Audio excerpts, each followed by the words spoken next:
the TV.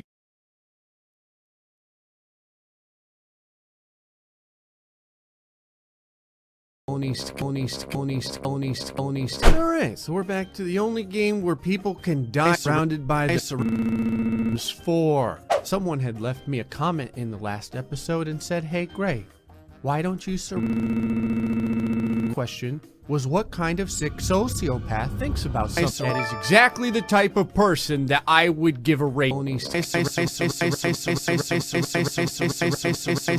you were making nothing, then I'm sorry.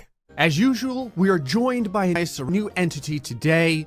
I don't really want to call this a person, so I'm just going to call it was mostly randomly generated. I decided to pretty her up a bit, and this is what we got. She's actually a lot like Bob, drank drain cleaner for like 11 years. Obviously, Spleens is here looking for felonies to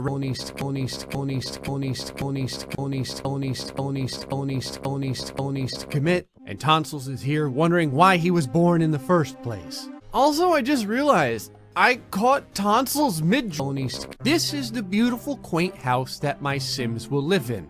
Now, there's a few additions that I have to make. And by additions, I mean I have to remove things in order to make their lives worse. Do you see this?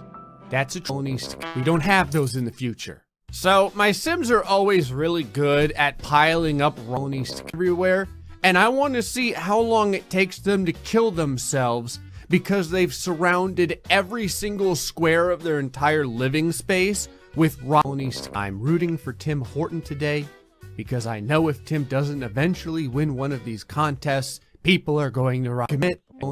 I'm not gonna lie, this is like the most awkward positioning I've ever seen of two Sims watching TV together. It's like in middle school, when you don't know how to tell the girl you like. Commit.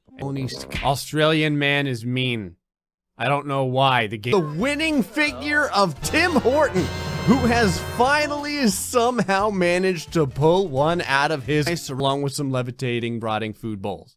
Well, we did it.